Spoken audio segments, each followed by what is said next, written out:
Bismillahir Rahmanir Rahim. Innal hamdulillah wassalatu wassalamu ala rasulillah. To proceed, brothers and sisters and friends, I greet you with the warmest Islamic greetings of peace. Assalamu alaikum wa rahmatullahi wa barakatuh. I want to talk about Christopher Hitchens and some online atheists. Why do I want to do this? Because there is a narrative from the works of Christopher Hitchens, and also from his videos, and I dare say his rhetoric, and also a narrative from atheists online, that they claim religion is bad. Religion poisons everything. And looking at these videos and listening to Christopher Hitchens, sometimes you may think, you know what, he may have a point. They use rhetoric and imagery and eloquence. But I want to show you that we should not take these people seriously at all. Why? Because they are not nuanced, they are not academic, and their rhetoric is not based on any type of truth. Why am I saying this? I'm saying this because when we scratch the surface, we expose the fallacies that they're coming up with. The volume of projection spewed forth at the start of this video is toxic.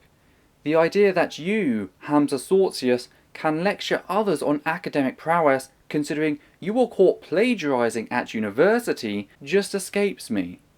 What happened was I went to university to study psychology. So I was studying psychology, and I was the kind of guy that I was a bit rough on the edges. I was a nice guy, like my dad, you know. I wanted to copy my dad, and my dad would help everybody. So my friends would say to me, we have a dissertation to do, we have to give it in, it's the last day, a few more hours left, few more minutes left, can I copy your conclusion? And I was a nice guy, I said, take it, copy it. What happens? University finds out. I get in trouble, they get in trouble. I have to start the year again. This was the second year. I was upset, I had to take one module again. I sat in the tribunal, if you like. I said, I didn't copy anybody, they copied me. I'm telling you, this is my spelling mistake, this is the way I write. And they knew that, but they had to be fair and said, look, everyone goes, because you gave them your work.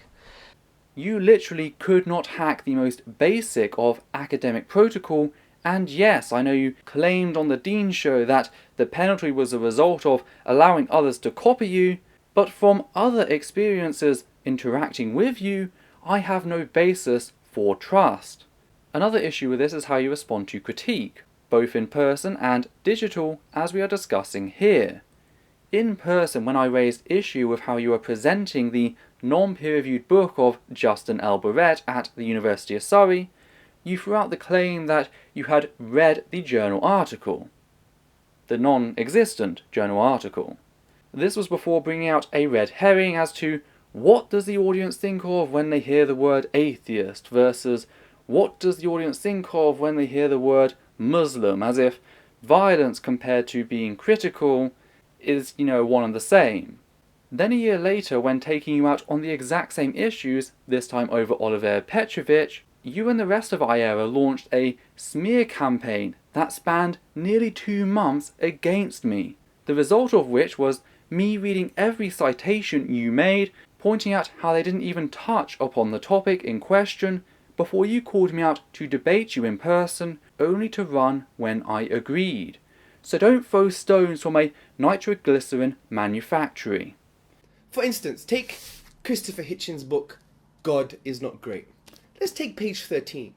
And I think page 13 summarizes all of his work. And he says, as I write these words, and as you read them, people of faith are in the different ways planning your and my destruction, and the destruction of all the hard-won human attainments that I have touched upon. Religion poisons everything. Well, is that true, Mr. Hitchens? Is that true, my fellow brothers in humanity, my fellow atheists? Is it true that this rhetoric that you are equating religion, Christianity, Islam, Judaism with evil and poison and murder, is that actually true? Is that a false narrative or a true one? Is it actually true that religion does degrade society and actually makes life worse? Because this is the type of rhetoric that we're seeing, and frankly, it's wrong and it's not nuanced at all. And yet for someone supposedly in pursuit of nuance, you don't seem at all concerned with your rampant quote mining. What is Hitchens on about with the phrase, religion poisons everything? Well, if we take a look at a few key extracts from the paragraphs just before you quote, we find him discussing how he will respect the practices of other people for the sake of the people as opposed to their belief. However, he notes that this respect is not then reciprocated in leaving him or any other secular individual alone to live their life, as this is an impossible task for religion. He does go on to then note that throughout all faiths there are those who actively plot to destroy much of what humanity has worked towards. This can be in science, ethics, or politics. To deny this is to deny the People's Temple, Scientology, Kim Davis, ISIS, Deepak Chopra, the Ku Klux Klan, Sally Morgan, Israel, Donald Trump, and any number of faith-based institutions or people, their existence as well as their atrocities that exist on varying levels due to the very nature of faith. These people and many more are objectively working to destroy progress in the name of said faith. However, does Hitchens declare every believer to be part of this? No. Thankfully, I think he and I agree here on how the worse a person is as a believer, the better a person they become. Thankfully, almost all believers are, and pardon the pun, god-awful believers. The closer we get to the central tenets of a religion or belief, the fundamental core, the worse the atrocities become. Thankfully, not many people have the time for that. But in ignoring this nuance and pretending Hitchens' attack to be black and white, religious versus non-religious, all you have actually done is displayed yourself to still be projecting your own inabilities.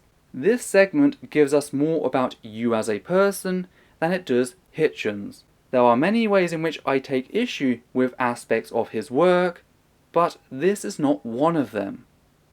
And I want to show you this by actually being nuanced and actually going to academia. Because this is something that you'd realize the atheists online, and especially Christopher Hitchens, moves away from rational discourse and towards rhetorical discourse. Let me give you some examples. Now, in 2000, political scientist and professor Robert Putnam, he surveyed 200 volunteer organizations, and it showed that there was a positive correlation between religiosity, being religious, and membership of volunteer organizations. Meaning that the more religious you are, the more likely that you're going to volunteer to these organizations. Naturally, there were no references to be found in the video description, so I tracked down the source that Hamza was most likely reading from, i.e. the non-referenced, non-peer-reviewed book, Is Religion Dangerous by Keith Ward. The only work by Robert Putnam that kept reappearing was a non-peer-reviewed book titled Bowling Alone, The Collapse and Revival of American Community, which from what I can gather is an elongated back in the good old days. So I went to Putnam's Harvard publishing page, which housed 11 references for that year, with the first 8 being opinion pieces in various newspapers, and the last 2 were non-peer-reviewed books, including the previously mentioned. Therefore, we are left with the piece titled Better Together, Report of the Sagaro Seminar on Civic Engagement in America. However, the link is broken. It is worthwhile noting a lack of journal name, leading me to conclude that this is not a peer-reviewed journal article. If you have access to this piece and didn't simply grab it from a book, then please feel free to supply it. The reason I need to see the study is to check for how they accounted for social stigmatization. Robert Putnam was an American researcher. Things have come a long way in 16 years, and only recently did Muslims surpass atheists as the most despised faith-related demographic in America. That will affect results in social desirability. Take, for example, well-being, self-esteem, and crime. In 2002, Brian Johnson and colleagues of the University of Pennsylvania Center for Research on Religion and Urban Civil Society, they reviewed almost 500 studies that had been published in peer-reviewed journals, and they concluded the following: that a large majority of the studies showed a positive correlation between religious commitment and higher levels of perceived well-being and self-esteem, lower levels of hypertension, depression, and criminality. Oh, Hamza, how very smug of yourself for doing all that research. Oh, wait, you didn't. Returning once again to Keith Ward's Is Religion Dangerous, I find you have just scrolled up a few pages and, once again, ripped out what they have said near enough sentence for sentence, cutting off, however, before the admission that said research found increased rates of poverty, deprivation, and crime nationally. But since you are clearly tearing arguments directly from another person's work, only changing a few words as you go along without referencing said work at all, you must indeed realize that your crimes are far worse than a simple quote mine. You are partaking in active plagiarism. Only minutes after you have accused others of poor academic conduct, you are cannibalizing another's work. This isn't simply a minor hiccup. This is a massive breach in academia. This is about as bad as it gets, to actively steal another person's work and present it as your own.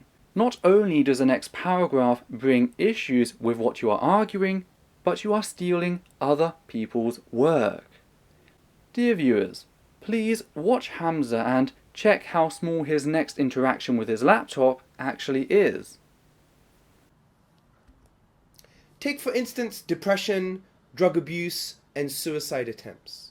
In 2002, Smith, McCullough, and Poll, in the journal A Meta-Analytic Review of the Religiousness Depression Association, Evidence for Main Effects and Stress Buffering Effects, carried out an analysis of over 200 social studies and found that high religiousness, so the more religious you are, predicts a rather low risk of depression, drug abuse, and fewer suicide attempts.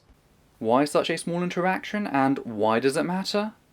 Well, this very reference is on the same page in the same book as the Brian reference. It's actually just before it, so I'm going to use the exact same reference number on screen. The Brian one ends on the next page, hence the need to scroll back up slightly. So Hamza has not read these studies at all, or even attempted to assess how they overcame the social stigmatization of being atheist in America. Now, why this is important is rather simple. There are in fact 4 reasons I can come up with off the top of my head. The first is abuse. Much like higher rates of depression, suicide, and criminality in the LGBT+ community, this can be linked back to social ostracization. In the US, non-believers regularly face verbal and even physical abuse from family or community members, and even workplace discrimination. These things breed mental illness along with criminality, particularly the latter. If you can't get a job because you keep being fired for being an atheist, you may turn to crime. Now this leads on to the second reason, the hidden atheist. Those atheists who are unhappy are the atheists who are open about their non-belief. That is what can be said. We don't know the psychological state of those who remain hidden because they are in hiding. They could in fact be bolstering the theistic well-being for all we know. Then we have to consider the qualities involved with rejecting societal norms. In the US, being religious is the norm and has been since the Red Scare during the Cold War. The types of personalities who reject hiding even at their own personal expense are typically more cynical, aggressive, and generally less social. This can destroy relationships they have with family members and community. A more social atheist is more likely to cave into peer pressure and keep their disbelief hidden. Therefore, what you have is known as an atypical sample. Then we have the fourth point, which is intersectionality. There are ex-Muslim atheists, black atheists, and disabled atheists, to name a few. Being atheist can take away the family support these people would have in tackling racism and disability discrimination, hitting them twice as hard as any other demographic. No Middle Eastern family abused their child for being Middle Eastern. No black community abused their child for being black, and most families with a mentally or physically disabled child are supportive of them.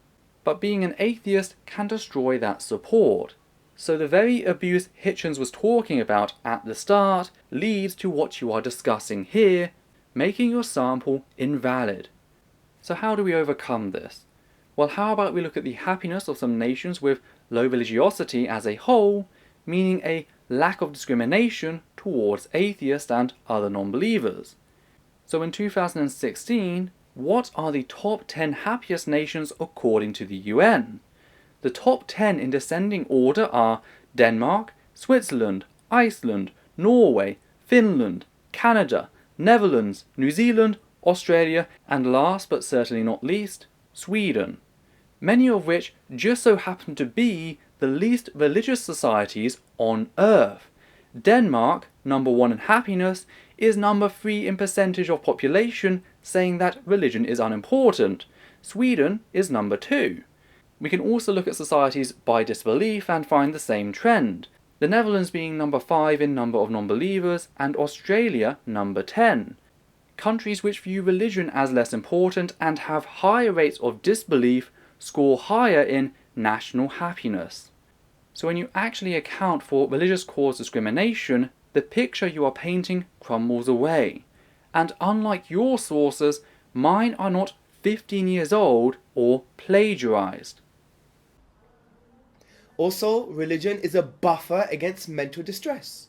In 2001, Schnittke, in the Journal for the Scientific Study of Religion, examined a dataset of almost 3,000 adults from the general population. He found that religiousness was a buffer against mental distress. First of all, Schnittke's data sample is from a 1989 survey titled Americans Changing Lives, meaning it's not just 25 years old, but even closer to the Cold War era, which conflated being atheist with being a traitorous communist. What this then means is that attempts to construct secular community support services have been hampered by religious cause discrimination. Everyone has access to the clinical support, but until more recently, secular communities like humanism haven't been allowed to grow and thus offer community-based support. So once more, all you have demonstrated is how religion has destroyed lives. What about being happy? Surveys by Gallup, the National Opinion Center, and Pew Organization, prestigious research organizations, concluded that spiritually committed people are twice as likely to report being very happy than the least religiously committed people. In America, yes, but as has been statistically demonstrated with recent data, this is not the case in nations where the irreligious are treated with basic respect. When taking into consideration other nations, we find that countries with high rates of disbelief score higher in national happiness. Ergo, the phenomenon you are describing is the result of the religious population discriminating against the irreligious population, as Hitchens noted. This can't be fun for you. I've taken your own statistics, added the larger picture, and suddenly your own arguments are destroying your position.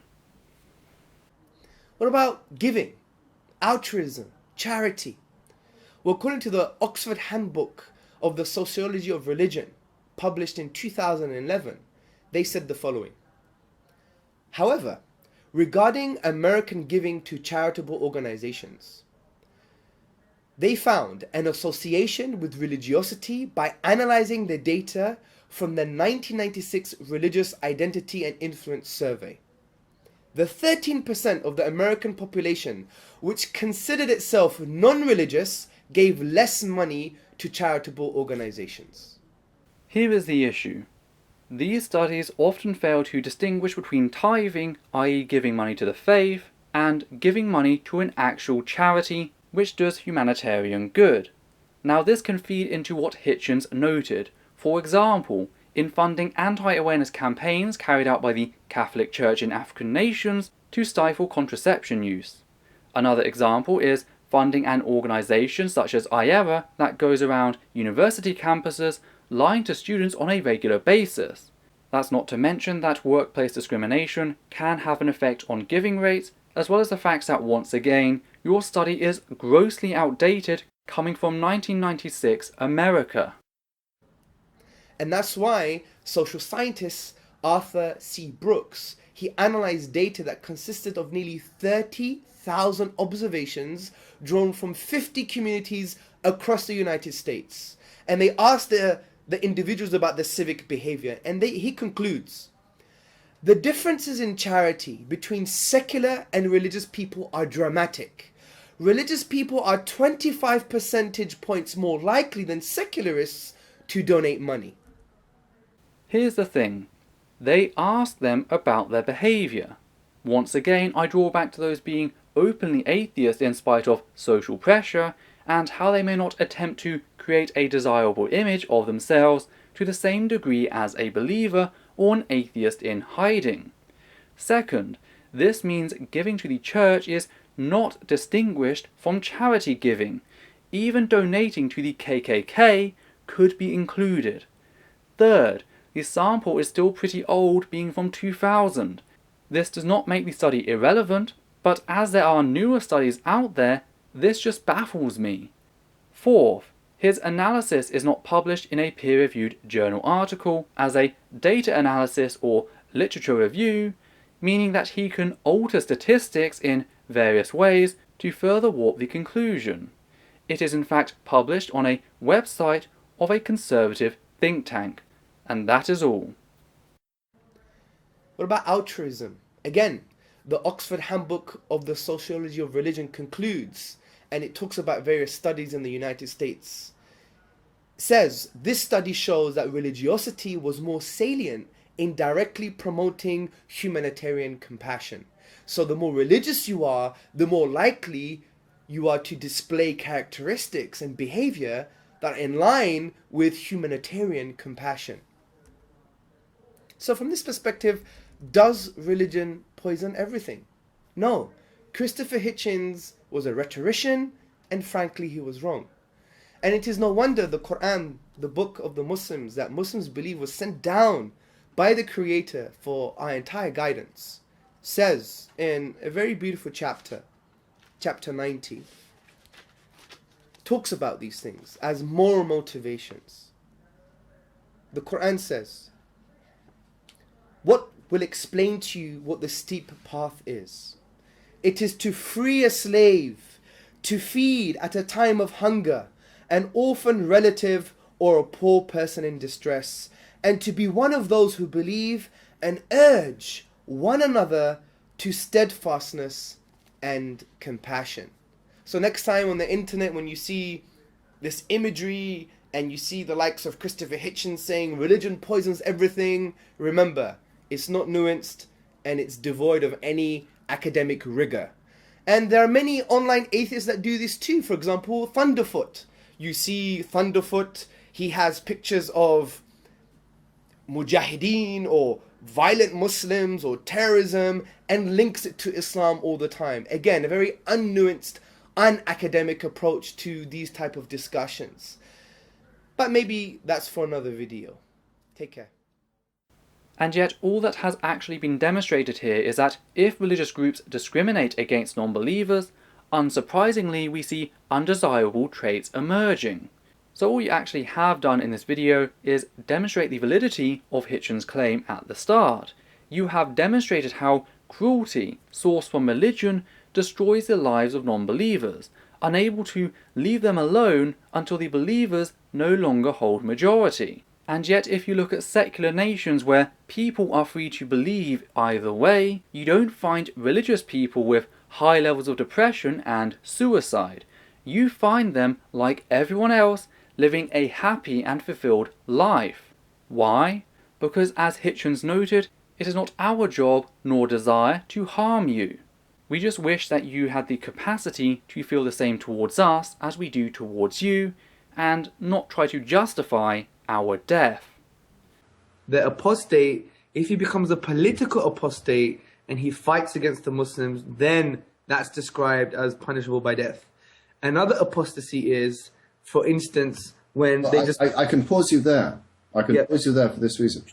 If the penalty for the other two is somewhat different, it really doesn't matter. Do you think that the penalty for the one that you have described, do you personally think that that is fair? Well, yeah, if someone's going to fight against the community, they should be... they should be stoned to death, yes? No, that's not the punishment. What is the punishment?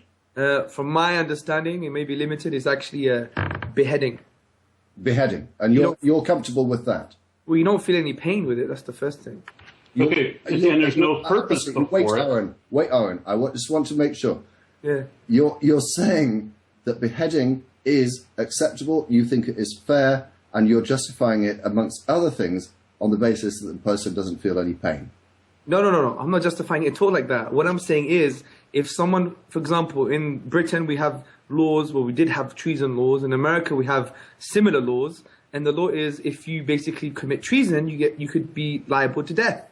Yes, and I think the last person to be hung in or suffer capital punishment in this country was, I think, 1954 or maybe 1956. Yes. You'd like to think that we have progressed from that stage. America, we still have the death penalty in I the just United want to States. know that you're suggesting that, no, I'm not even suggesting. I just want to know your personal view that you actually think that beheading someone for apostasy is acceptable and fair.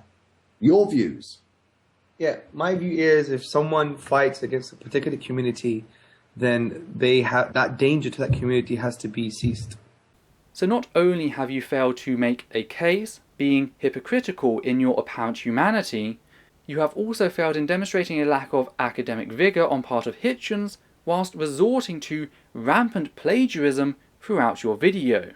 You read from another person's book, nearly word for word, stealing their work and pretending it to be your own. Now here's the thing, you don't have the excuse of, I just forgot to reference in this published piece. Had you actually quoted word for word and not attempted to change parts to make it difficult to find or make it look like you were reading notes, we could have considered it. But what you have done here is the oldest trick in the book. You switched lesser words for synonymous terms whilst retaining all key words, and it was the latter part which was your downfall. When I decided to return to iERA's archives, I had no idea I would stumble across such a treasure. No longer do we simply have your version of being caught plagiarizing at university, or your excuses around copying William Lane Craig's structure of the Kalam because it's a common argument. We have solid evidence of you plagiarizing a published book for your video. This is right up there with the Oliver Petrovich drama and your name being found on the Ashley Madison adultery list. Hamza, your dishonesty truly knows no bounds.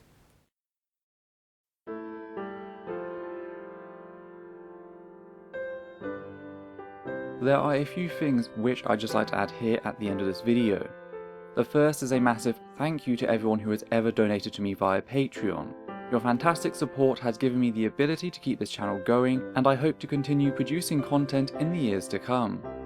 Secondly, I would like to thank anyone who has ever interacted with this channel. Your shares, likes and dislikes, as well as your comments of both approval and disapproval, have ensured constant feedback allowing me to improve my work. Last of all, I would like to express my desire that you treat any of the people displayed throughout the video with respect. Whilst it is true that ideas do not demand respect, and there are many in fact which deserve reprehension, we must be careful on how we tackle said ideas in ensuring we are not simply targeting the person. In short, be the compassionate side of reason. So take care, and I'll see you next time.